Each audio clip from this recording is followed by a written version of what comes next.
Las Vegas.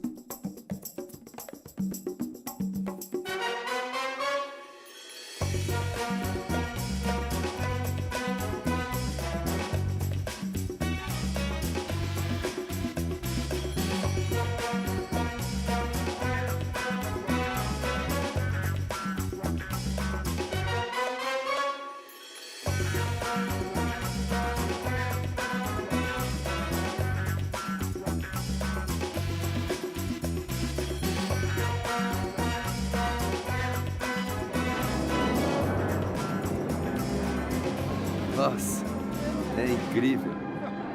Eu não sei como conseguem fazer isso. Oi, tudo bem? Oi, Jack, como é que vai? Oi. Olá. Las Vegas. Tá bonitão, hein? Muito bem. Oi. Oi. Olá. Isso é incrível, absolutamente incrível. É uma típica noite de Las Vegas. A cidade cheia de vida, uma cidade que nunca dorme. Temos as pirâmides ali, a Torre Eiffel por ali. E aqui pertinho estamos em Veneza. Tudo falso, é claro. Genuinamente falso.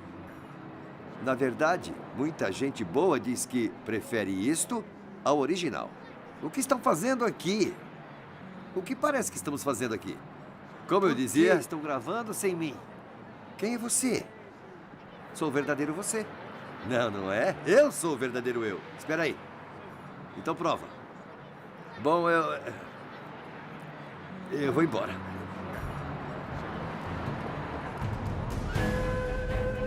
Além da busca. Verdade.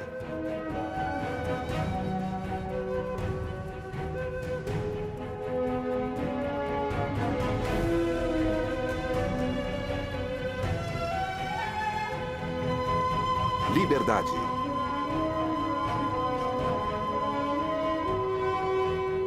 Esperança. O que está acontecendo? Sinais.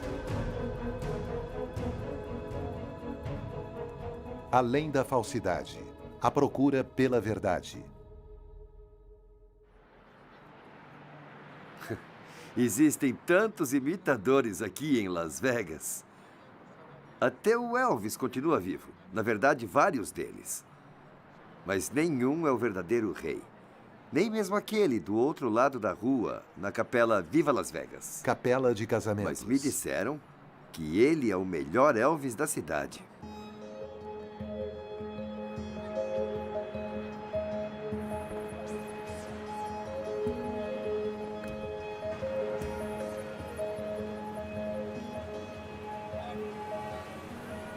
Tudo pode ser falsificado. Que fique registrado, esta é a verdadeira Torre Eiffel e eu estou em Paris. Estou à procura da maior das falsificações.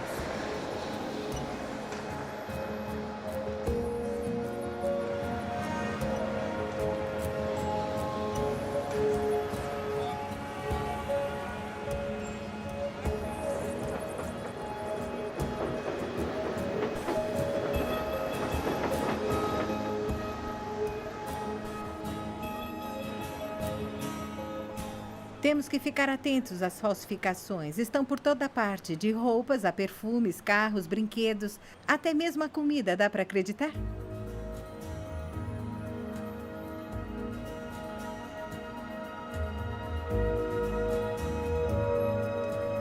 Museu da Falsificação. Rua da Fazanderie, 16. Em tradução livre, esta rua se chama a Rua do Engano ou da Trapaça. Um endereço apropriado para o que eu procuro.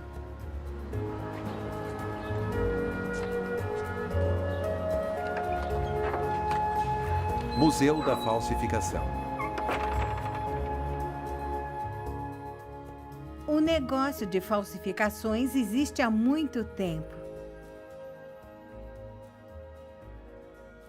Estas rolhas são os produtos falsos mais antigos da coleção.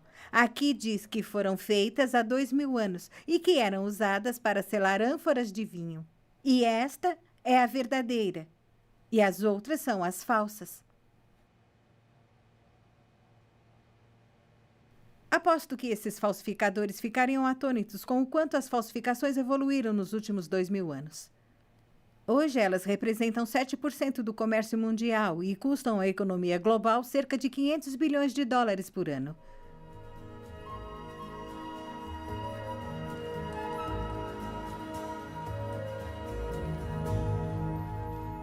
Como encontrou estas falsificações? Estas que você tem aqui à mostra. As pessoas vêm doá-las ou você pessoalmente as encontra? São apreensões de autoridades legais da Europa. Pertence ao sistema legal francês que empresta para a gente. Em alguns casos, como o da pintura falsa de Matisse ali, as pessoas tentaram vendê-la por milhares de dólares. E por que um museu de produtos falsos? Fundamentalmente serve para educar o consumidor, porque, obviamente, o museu é aberto ao público. Também para mostrar que não temos somente produtos piratas, não somente os de luxo, que talvez era o caso de 30 anos atrás, mas também em diversos ramos, como o ramo farmacêutico. Obviamente, medicamentos farmacêuticos, partes de automóveis, DVDs, todos os tipos de produtos. Qual a motivação dos falsificadores? Eu acho bem simples a resposta sobre a motivação de falsificadores. Querem ganhar dinheiro, fazem de tudo para obter o maior lucro investindo o mínimo. Qual o teu conselho aos consumidores? Como sabem se o produto é pirata? Não existe uma fórmula milagrosa, porque existem tantas falsificações em tantas áreas de produtos que não há uma fórmula milagrosa. Entretanto, acredito que o senso comum é uma boa forma de saber o que é falsificação. Não existe um negócio milagroso que faz uma bolsa da moda custar 40% menos.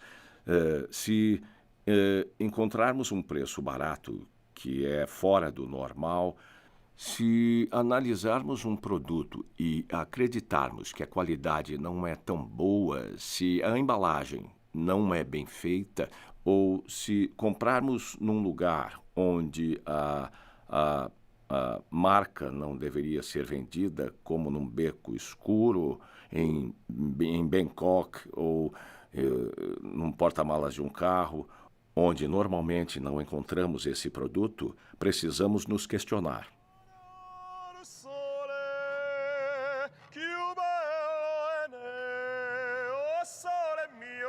Stan fronte a te, o sole mio, stan fronte a te, stan a fronte a te.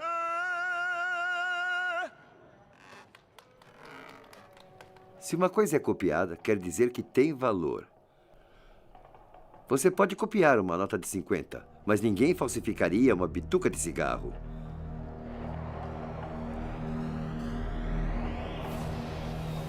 Algumas falsificações são difíceis de ser identificadas até mesmo perto do original. Às vezes são tão boas que nem ligamos se não são genuínas.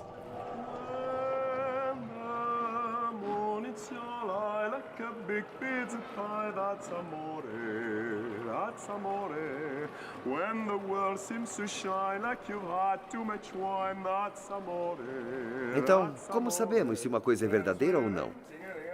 Como sabemos se o caminho em que nos encontramos vai na direção certa? Temos que saber sua origem. Precisamos saber sua história.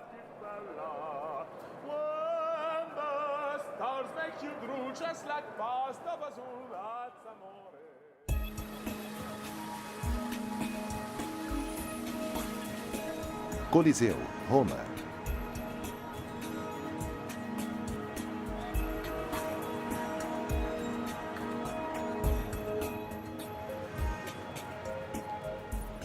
A falsificação mais brilhante e traiçoeira que o mundo já viu tem suas origens nesta cidade há quase 2000 anos.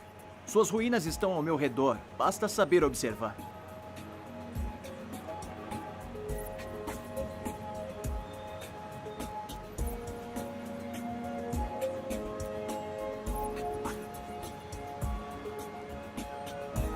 O produto original começou com Jesus, que morava nas redondezas do Império Romano, uns 2.000 quilômetros naquele sentido. A mensagem de Jesus e sua igreja original era completamente transformadora. Ela espalhou-se pelo Império como uma chama. Alguns disseram que Jesus colocou o mundo de ponta cabeça. Os ensinamentos de Jesus mantiveram-se os mesmos até o cristianismo chegar aqui, em Roma.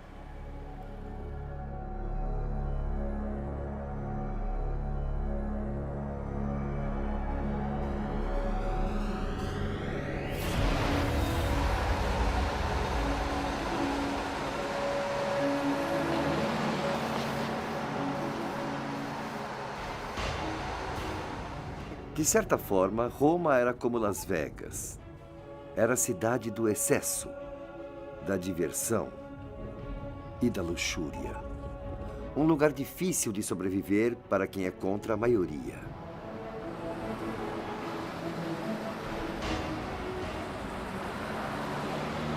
Quando os cristãos chegaram a Roma, sobressaíram muito na multidão. A mensagem que ensinavam era diferente. Era uma mensagem de bondade absoluta. Afirmavam que seu Jesus, que tinha sido crucificado e que retornou à vida, era o único caminho da salvação.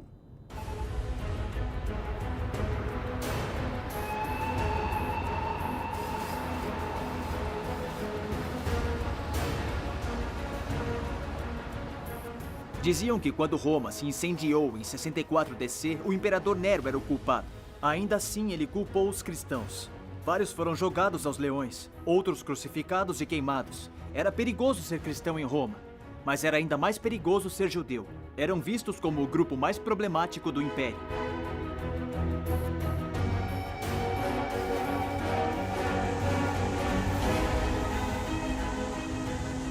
Os romanos agruparam os cristãos com os judeus. Afinal de contas, Jesus era judeu. A Bíblia foi escrita por judeus. Seus líderes eram judeus. E eles mantinham os mesmos dias santos dos judeus. Deu para ver o problema? Se fazem as mesmas coisas, devem ser o mesmo povo, certo?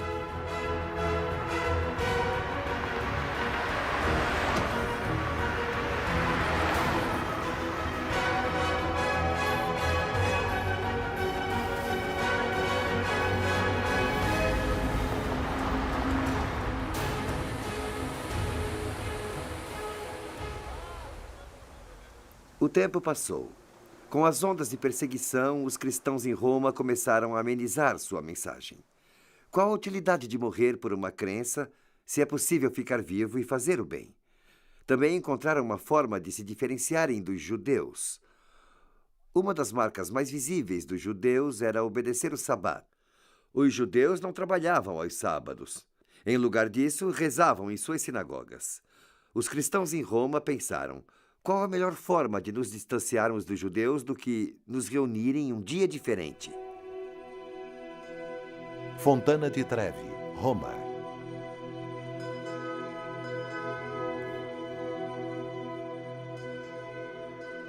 Logo, os cristãos de Roma observavam os sábados e domingos.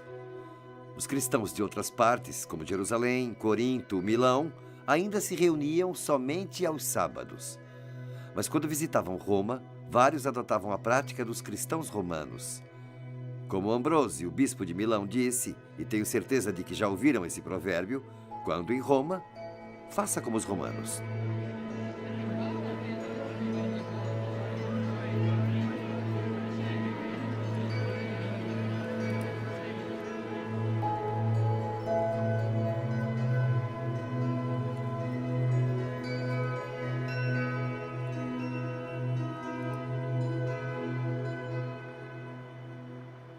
No século III, o Império Romano tinha vários deuses e muitas religiões. Mas o deus mais importante era o Sol, o Invictus, o Deus Sol. Era o período de Constantino, nos anos 300. Ele foi aclamado o primeiro imperador romano cristão e esse arco comemora o seu reinado. Constantino tinha um problema. Ele tinha os pagãos aqui à esquerda endeusando o Sol e os cristãos aqui à direita aclamando Deus. E ele encontrou-se no meio tentando unir a todos. E com dois polos tão opostos, o que fez Constantino? Bem, ele tinha um plano.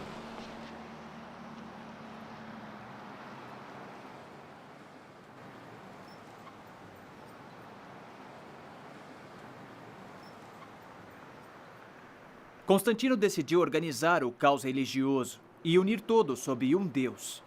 Os seguidores do Deus Sol já seguiam as suas rezas aos domingos. E vários cristãos aproveitaram o domingo como o segundo dia de orações para se diferenciar dos judeus.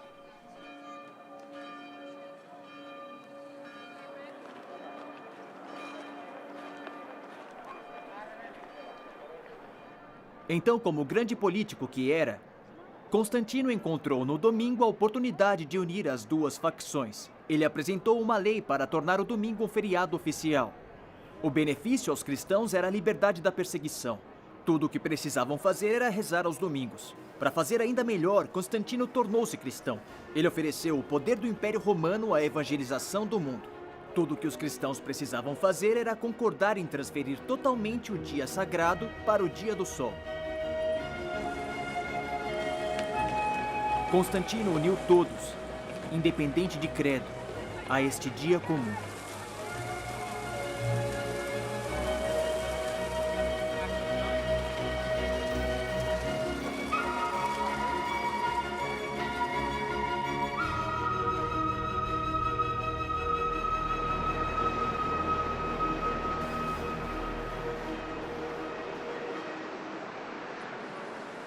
Pouco a pouco, a mensagem original de Jesus, que mudou o mundo, era substituída por outra mensagem politicamente correta, barata e aceitável. O cristianismo tornou-se a religião oficial do Estado. Os templos pagãos foram refeitos como igrejas. Os festivais pagãos foram se tornando feriados cristãos. E até mesmo estátuas de deuses pagãos foram renomeadas como santos cristãos. Por séculos, milhões de peregrinos devotos vieram beijar o pé da estátua de São Pedro. Seus dedos de pedra já se encontram até gastos. Mas será mesmo uma estátua de Pedro? Para descobrir, precisamos ir a 7 quilômetros para nordeste de onde estamos agora.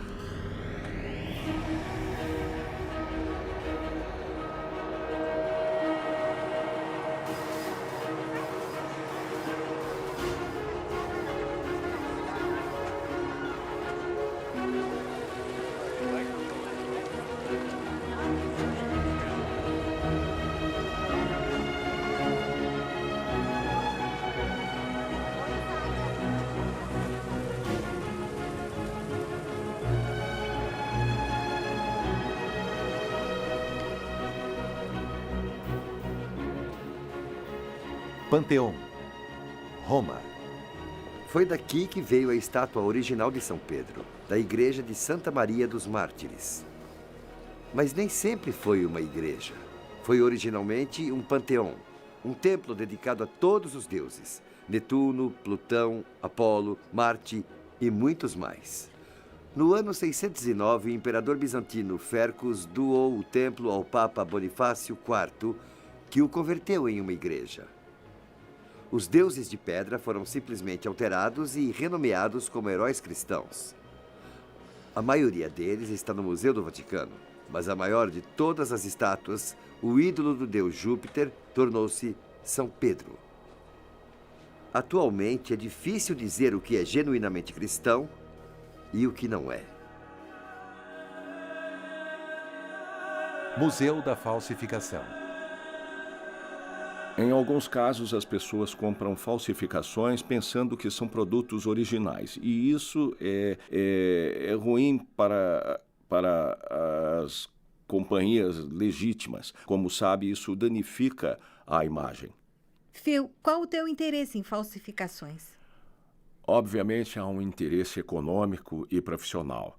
As falsificações fazem mal aos negócios familiares, à companhia. Minha companhia, a Lacoste, daquelas camisas polo com um pequeno jacaré bordado, colocam em risco a companhia, a comunidade, mas alguma coisa ainda está mais pessoal. É o meu nome que está naquela camisa. É a vocação do meu avô, o legado do meu avô. E quando eu vejo uma camisa falsificada, eu entendo como um insulto à memória e ao legado do meu avô.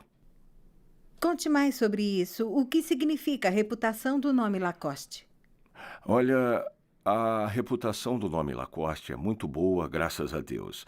Mas as, as falsificações acabam arranhando esse nome. Tem um impacto na marca. Como posso dizer, ela banaliza o produto e obviamente, também tem um impacto na atividade econômica, mas também é uma coisa, como eu já falei, que eu considero pessoalmente doloroso.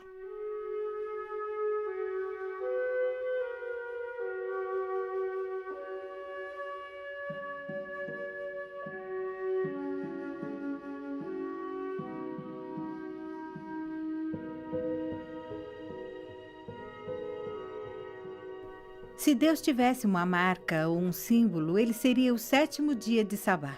Está no centro de suas leis e o identifica como o legítimo dono do planeta Terra e tudo nele, incluindo eu e você. Em 6 dias, Deus criou o paraíso e a terra e tudo o que há neles. E no 7º dia descansou. Não algum 7º, mas no 7º sábado, o Sabá. A Bíblia diz que Deus criou o Sabá como um sinal, um símbolo, como uma marca. Ele representa o sentido da companhia de Jesus, descanso para a alma, que confia em Deus como nosso guardião. Toda a ideia de ser um amigo de Deus e não um simples robô.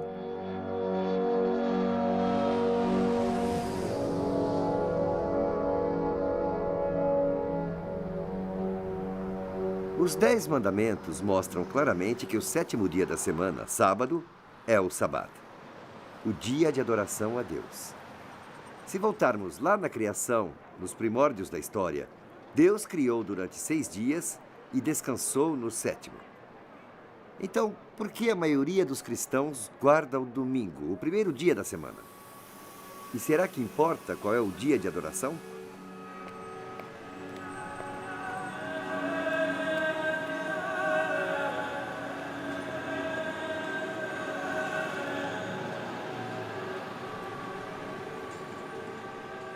Vejamos o que Jesus fez.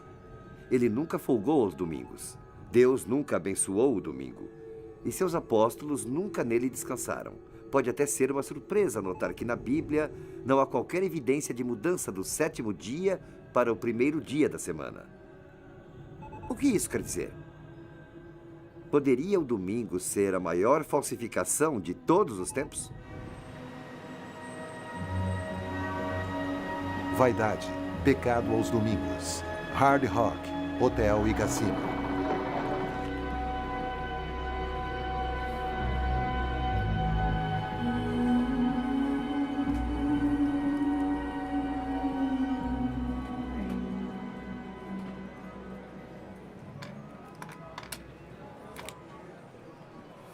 Quando nos referimos a dinheiro falso, o Banco Central da Austrália faz essa observação. Para determinar se uma nota suspeita é falsa, o melhor é compará-la a uma nota comprovadamente original. É um princípio importante. A melhor forma de descobrir o falso é compará-lo com o verdadeiro.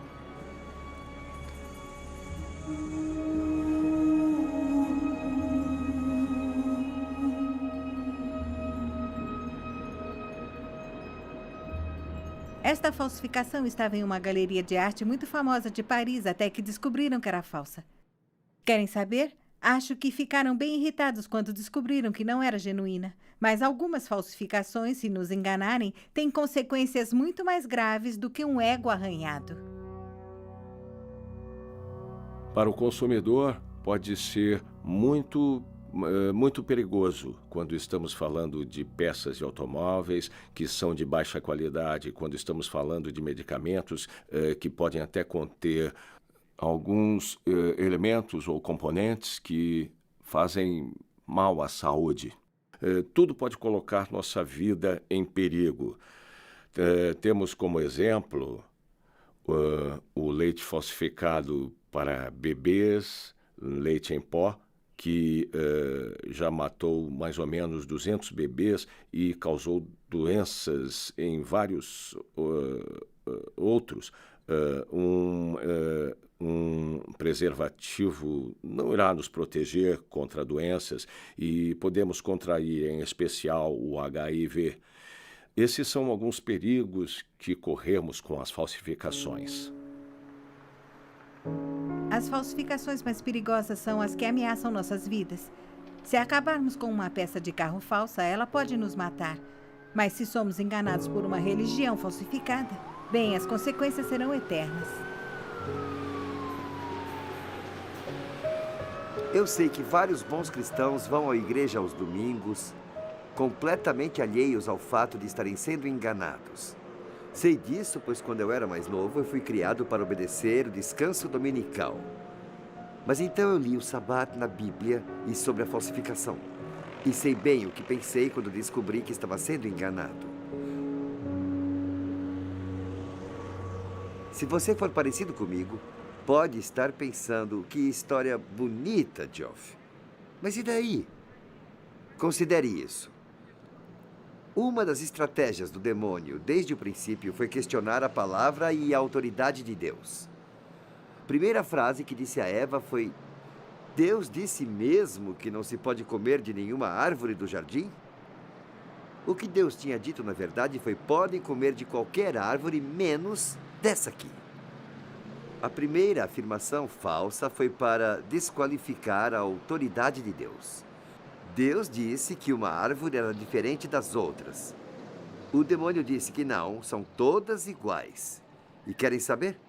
Ele usa o mesmo argumento contra o Shabat. Não importa qual dia do descanso. São todos iguais. Então por que não orar aos domingos? Bom, o Shabat do sétimo dia é a marca de Deus. Seu símbolo, seu dia sagrado, marca a sua autoridade. Por isso, alterá-lo é desafiar a infinita autoridade de Deus. E sabe de uma coisa? É de se esperar que o diabo ataque uma coisa assim, tão importante. O Shabat, o produto verdadeiro, é o símbolo mais importante de Deus. Compaixão, relacionamentos e amor.